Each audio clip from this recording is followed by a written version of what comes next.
Hello guys.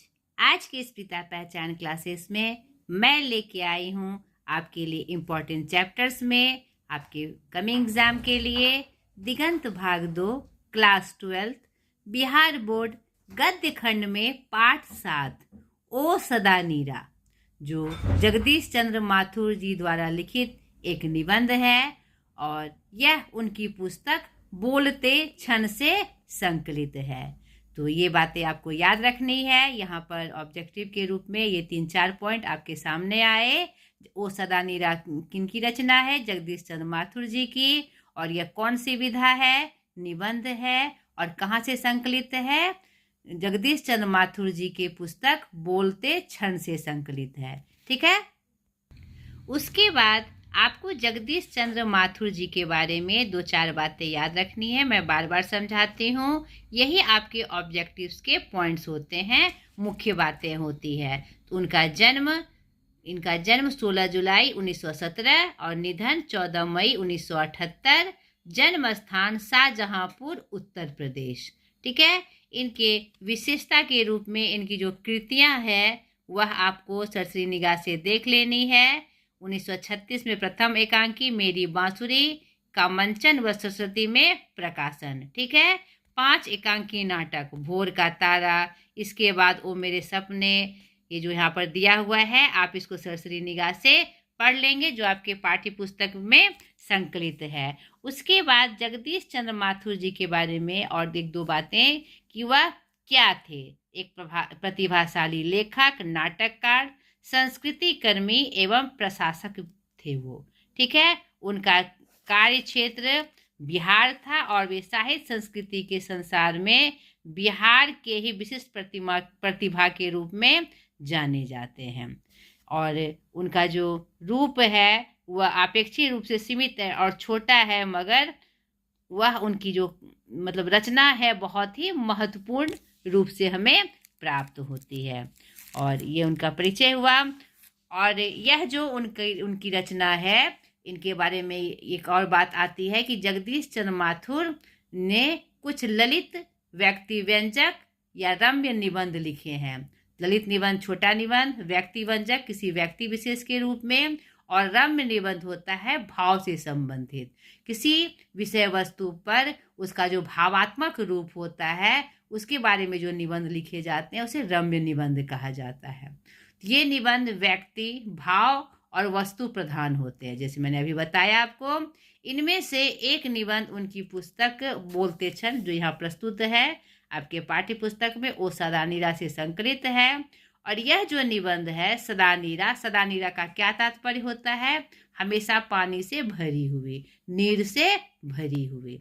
ठीक है। यह गंडक के जो नदी है जो हमेशा जल से भरी रहती है और उसके आसपास की जो सभ्यता संस्कृति है वह गौरवमयी गाथा के रूप में आज तक चलायमान है। उसी का वर्णन इस ललित निबंध में, इस निबंध में वह करते हैं। यह एक निबंध की श्रेणी में आता है, इसे ललित निबंध हम नहीं कह सकते, क्योंकि उनमें इनका जो निबंध का रूप है, तीनों का व्यंजित रूप इसमें प्रस्तुत हुआ है, व्यक्ति निबंध, भाव निबंध और वस्तु प्रधान निबंध का। तो उसी की अंतरंग झांकी यहाँ पर पेश की गई है। तो अब चलिए सरसरी निगाह से हम इनको देखें कि यह जो है बिहार के उत्तर पश्चिम कोण में चंपारण क्षेत्र की भूमि पुरानी है और नवीन भी। ऐसा क्यों कहा गया? क्योंकि ये इसकी जो गाथाएं हैं, पुरानी संस्कृति सभ्यता गौरवमयी है और बहुत ही प्रसिद्ध है, आज भी वह प्रासंगिक है। ठीक है। तो वहीं पर जो उनकी एक ये नदी है सदा नीरा की चर्चा क्रम से की गई है। इसमें बहुत सारी बातें आई है, इनका बहुत सारा रूप, बाढ़ का रूप हो, चाहे उनका क्या कहते विशेषता के रूप में रूप हो, उनके किनारे जो गौतम बुद्ध जी जो पाटलिपुत्र से मौर्यों को उपदेश देने के लिए जाते थे उसका वर्णन इसमें प्राप्त होता है। 12वीं सदी का जो रूप उस क्या कहते गंडक नदी के आसपास का बीता हुआ समय था उसकी चर्चा इसमें की गई है। और अगर आपने इसको पढ़ा होगा तो आपको इसके बारे में पूरा ध्यान होगा। तो अभी एग्ज़ाम पर्पस से आपको विशेष रूप से यह बात जाननी है कि यह जो ओ सदा नीरा है, बस क्या कहते हैं ऑब्जेक्टिव प्रश्न के रूप में, कि यह गंडक नदी को सांकेतिक अर्थ में करते हुए दिया गया है और चंपारण जिले की चर्चा इसमें प्रमुख रूप से की गई है। वहाँ पर बसने वाले कुछ जो आदिवासी निवासी थे उसकी चर्चा की गई है। धांगड़ समुदाय की चर्चा की गई है। धांगड़ किसे कहते हैं, इसमें इसका वर्णन दिखता है हमें। नहीं, जातियां जो आकर बाहर से आकर बस जाती है, जिनकी जमीन छीन ली जाती है, नहीं, उसे ही क्या कहा जाता है, धांगड़ कहा जाता है। तो इसी क्रम में यह निबंध आगे बढ़ती है। थोड़ा बड़ा निबंध है, तो पूरा निबंध जो है उसमें उसी की चर्चा हमें प्राप्त होती है। ठीक है, और उनका जो गंडक नदी का जो व्यापक रूप है और उसके आसपास का जो पुराना और नवीन इतिहास है, जो रूप है, उसी का पूरा वर्णन इसमें किया गया है। अब इसके प्रश्न में जो कुछ प्रश्नों को देखिए, जहाँ जो आपके लिए बहुत इम्पोर्टेंट है कि चंपारण क्षेत्र में बाढ़ की प्रचंडता के बढ़ने के क्या कारण है। तो जब अगर आपने इस पाठ को पढ़ा होगा तो आपने देखा होगा कि चंपारण क्षेत्र जो है वो नदियों के आसपास घिरा हुआ है और उसकी जो सीमावर्ती इलाके हैं वह भी नदियों के प्रवाह के आसपास की है और ढलान के रूप में वह प्राप्त होता है। तो यहाँ पर हमेशा बाढ़ का खतरा मौजूद रहता है। ठीक है, इस संदर्भित निबंध के संदर्भ में आपको इसका आंसर करना है। इतिहास की कीमियाई प्रक्रिया का क्या आशय है। कीमियाई प्रक्रिया कहते हैं रासायनिक प्रक्रिया को, नहीं, यानी कि एक समय में किसी भी स्थान का रूप होता है और रासायनिक प्रक्रियाओं के स्वरूप उसका जो स्वरूप बदलता चला जाता है, इसी को वह इतिहास के रूप में प्रस्तुत हो जाता है। नहीं कि पहले उसका स्थान कैसा था, भूभाग कैसा था, किस रूप में था, उसके बाद समय के साथ उसके रूप में उसमें क्या परिवर्तन हुए, क्या प्रक्रियाएं हुई, इसी का मतलब कीमियाई प्रक्रिया है। ठीक है, धांगड़ शब्द का अर्थ मैंने आपको बताया कि धांगड़ किसे कहा जाता था, जो रिफ्यूजी के रूप में कहीं से आकर बस जाते थे और उनकी जमीन से विहीन कर दिया जाता था और उसे क्या बोझा ढुलाने के काम में या मतलब मजदूर बनाकर खटवाने के काम के रूप में उनका प्रयोग किया जाता था, मजदूरी करवाई जाती थी। उस जाति के लोग को धांगड़ कहा जाता था। ठीक है, इसी क्रम में कुछ प्रश्न हैं। इसमें आपको सबसे इम्पोर्टेंट प्रश्न जो है, आपको 12 नंबर, ये छोटे छोटे जो प्रश्न आएंगे वो आप कर ही लीजिएगा। तो यहाँ पर जो 12 नंबर प्रश्न है, वसुंधरा भोगी मानव और धर्मांध मानव एक ही सिक्के के दो पहलू हैं। तो यह पंक्ति आपको याद रखनी है। और दूसरा, कैसी है चंपारण की यह भूमि, मानो विस्मृति के हाथों अपने बड़ी से बड़ी निधियों को सौंपने के लिए प्रस्तुत रहती है। यहाँ पर दोनों पंक्ति आपको ओ सदा नीरा पाठ के संदर्भ में याद रखनी है कि प्रस्तुत पंक्ति हमारे पाठ्य पुस्तक ओ सदा नीरा पाठ से ली गई है। इसके लेखक जगदीश चंद्र माथुर जी हैं।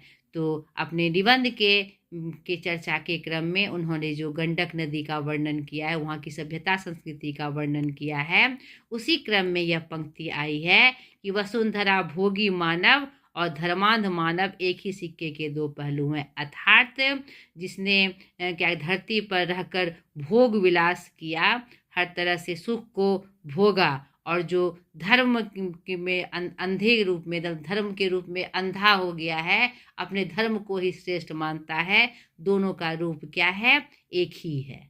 उनके अनुसार, जगदीश चंद्र माथुर जी के अनुसार, दोनों एक ही सिक्के के दो पहलू है। इसका अपना विशेष मत है और इसका अपना विशेष मत है, और दोनों अपने अपने मतों में एक निष्ठ होकर बातें करते हैं। तो दोनों सिक्के के दो पहलू हैं।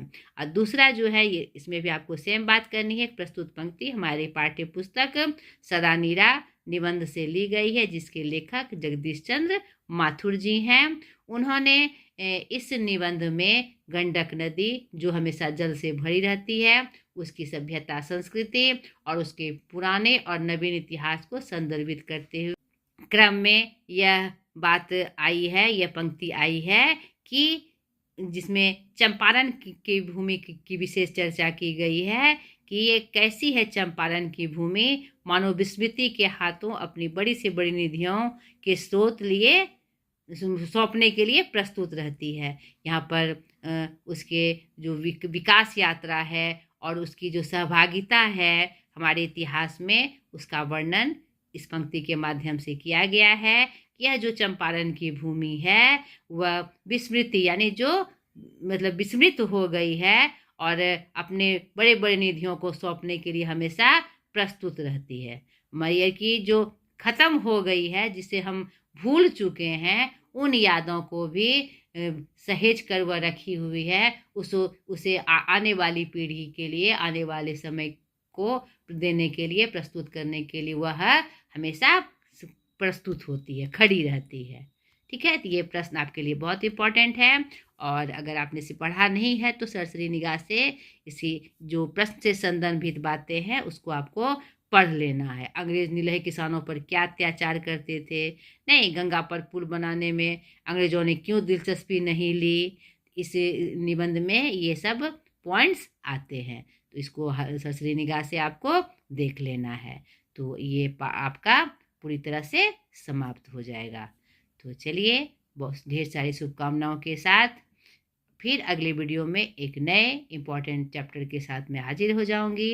आज तक के लिए इतना ही, बाय।